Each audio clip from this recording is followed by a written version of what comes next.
It's time to man up. Tune in to the Man Up Sports Show, and we're talking NCAA, college football, Heisman Trophy, the BCS.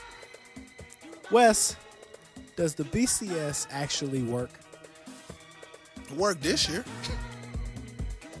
Do you think the system as a whole works? No, I mean, I think it sucks, but it works this year. Alex, what do you think? Do you think the BCS works? Well, I think it depends on what you mean by work. Is it a good product? No, it's not. I don't think it provides a legitimate national championship matchup consistently, nor does it provide 4 compelling undercard games leading up to the national championship game. However, it does work from a financial and logistical perspective. And any kind of alternative system that you might propose, you really have to consider how can you make it work financially and logistically. I would be a strong supporter of a playoff system. I think the BCS formula is flawed, and even beyond the formula being flawed, it only works when there are 2 teams and only 2 teams that really have a legitimate claim to participate in the national championship game. Anytime there are 3 or more teams that have a legitimate claim, the BCS falls apart. And we've seen it in 2000, and 2001, and 2003, and 2004, and 2006, 2007, 2009. How many times does it have to fail before people say enough? I do think that there would be that there are playoff systems that would work worse than the BCS. So we have to be very careful that whatever kind of playoff system ultimately does get proposed does not ultimately lessen the value of the regular season, because I do think that college football has the best regular season in North American sports. By far. One loss and it's over. So with college football, and this is what people fail to realize, is that it makes the regular season games so important. And with a playoff, I don't think you would get the level of intensity every weekend from the top teams, because they know I can lose 1, I can lose 2 games, and I turn on at the end of the year. It's like the pros. I don't buy it. This is my thing. Don't get me wrong. Does the BCS add extra importance to regular season games? Sure it does. But to me, a Georgia-Tennessee game is not going to be less intense because they feel like if they lose 1 game, they're going to be completely out of the hopes for a national championship. My issue with the whole BCS is that it's 1 loss and you're out of it. And I don't have that same criticism for SEC teams, because they actually can lose 1 game and not be out of it. SEC teams can still make it to the national championship as a 1-loss team. So can a Big Ten team or a Pac-10 team. My issue is with a team like Boise State or TCU, who has proved year after year that they're a good football team, and 1 loss and you end up in the Mako Las Vegas Bowl? Really? Are you mad because they're in the Mako Las Vegas? I'm terribly upset that they're in the Mako Las Vegas Bowl. They lost to the Nevada Boys Club. It doesn't matter to me. You cannot tell me that Boise State can't beat Ohio State or Penn State or UConn or Oklahoma or Florida State or South Carolina. They cannot beat South Carolina. Any of those teams. No, they cannot beat South Carolina. Any given Saturday can beat any of those teams. They have a shot to play those teams. Let me tell you what makes Boise State no sense important. for them to be in that bowl. See, you getting hype off Boise State's bowl performances. You give Boise State and their coaching staff 5 weeks to prepare for any opponent, and they're going to look great. You give them a week to prepare for an SEC school, and they're going to get smashed. I don't think that's been proven. They haven't had opportunity to prove it. Because they schedule the Sandtown Vikings, come on, kiddo. 10 and under team. You know coaches aren't going to play them. Who's going to play them? The last time somebody agreed to play them, Virginia Tech, they got smashed. They was playing Georgia at the beginning of the year for 3 years straight? They weren't doing anything. And the same thing, I guess, my thing is with TCU. Undefeated. And again, at the beginning of no the year, hopes for a national championship again. Let me go back to what you said about they played Virginia Tech. They had a whole year to prepare for Virginia Tech's first game of the season. I said a week. They cannot beat those better teams. They can't. I don't see why they can't. Because they can't. They don't have time enough to come up with the gadgets and so and so. I don't see why they can't. I don't think it's been proven. They've never been given a chance to do that. Tell them to get in a better conference. The problem is that the bowl system isn't a meritocracy. It's about TV sets. It's about media markets. It's about money. And that is that a program like Boise.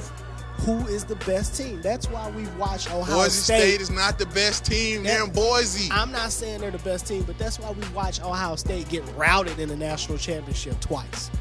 When they had I told no you why business playing. why Ohio State has no business playing It's the against same SEC. reason why we're gonna watch Notre Dame get routed in another bowl game. What I tell you about those teams from the Midwest? It don't matter to me where they're from. Yes, it does, because they don't have players from the Speed State. It doesn't matter. If they to don't me have where players from the they're Speed State, if it college don't matter. basketball was ran the way the BCS runs college football, we would always see Kentucky, North Carolina, and Duke win a national championship. It's a reason why they don't every year. Blue. This football, not basketball.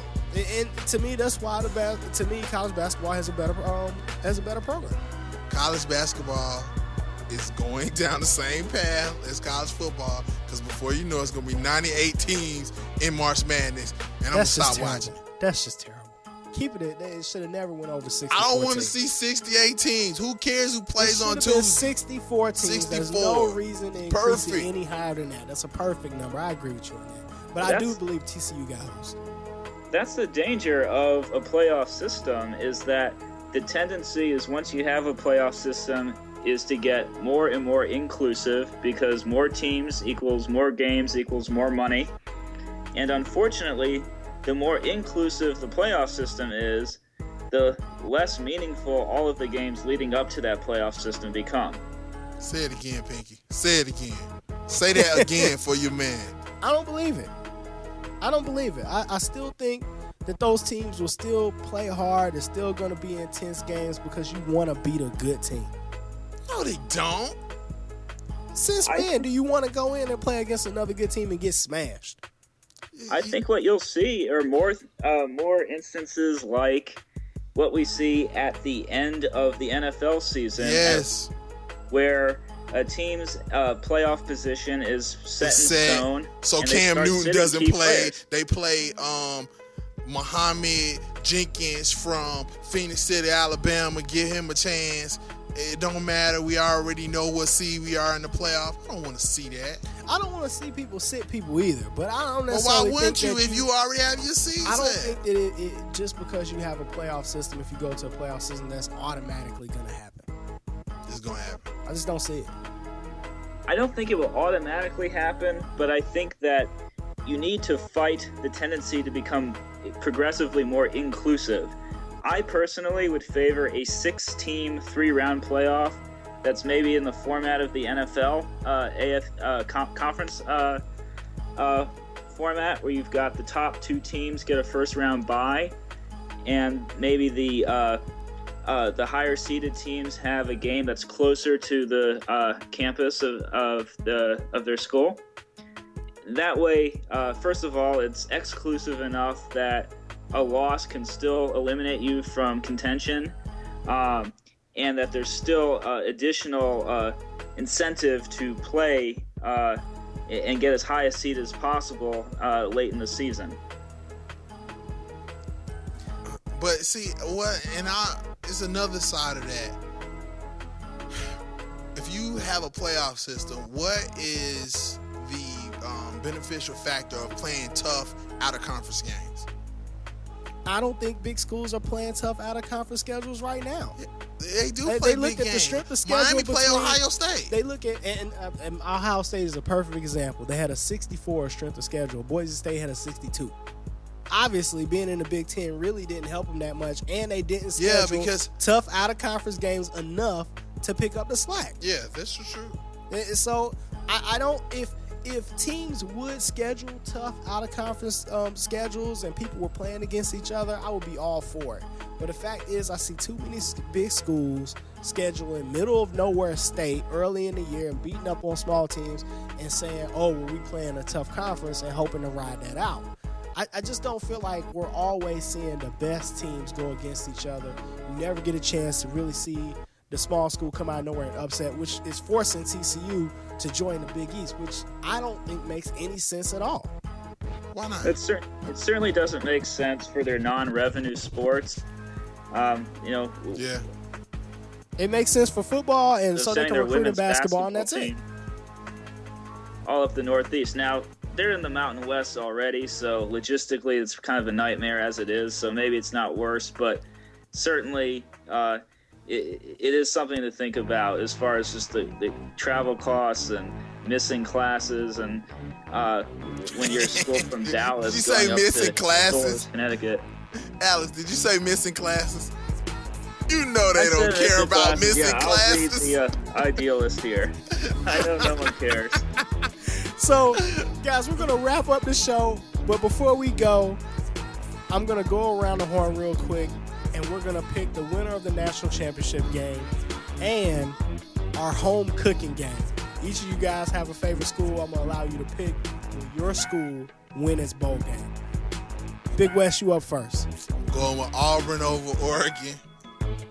And Florida State versus South Carolina. Florida State will lose to South Carolina. You going against the home team? Ponder, I don't think Ponder is going to be healthy by the time the bowl game.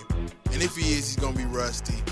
And the bowl games are so stretched out, it's like a new season. It's not even the same team, so I got South Carolina. Go with that. Florida State.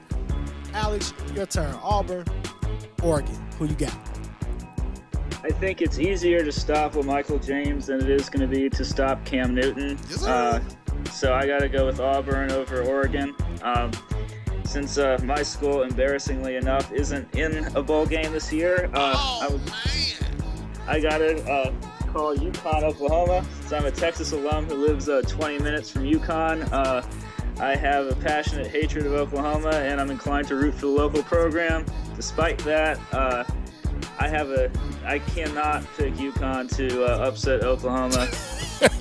I think they're a well-coached team. They're scrappy. They don't have a very good quarterback, however. Maybe they'll cover the 8. Thinking OU by 2 touchdowns. So, guys, I'm going with Oregon. Simply because it's DeJuan's favorite school, because their uniforms are really nice. That's who I play with on the and game. He likes that they run the ball. DeJuan picked Oregon. I've learned not to pick against him in the past, so I'm going with Oregon to win a national championship over Auburn, pull an upset, so to speak. And my Louisville Cardinals are in the Beef O'Brady Bowl. How about that? Beef O'Brady Bowl. What is a Beef O'Brady? I have no idea, but I'm so happy for Coach Strong and the Louisville Cardinals, man. I'm so happy y'all made it to a bowl. They're playing Southern Mississippi. They can win that game. Oh, yeah, they should win that game. You can win that game. I didn't know Brett Favre playing? Yeah, I know. Maybe Brett Favre show up. I don't think Brett Favre is playing, man, so I'm hoping we can get a win. Go Cards. Guys, that's it for our show. Thank you guys for tuning in. We love you. If you have any questions, concerns, tell us you love us, tell us we suck. manupsports@gmail.com. You can catch us on Twitter. Twitter.com/manupsports, Facebook.com/manupsports. If you listen to this show on our Facebook app, we're also on YouTube, YouTube.com/manupsports. We are out. Peace.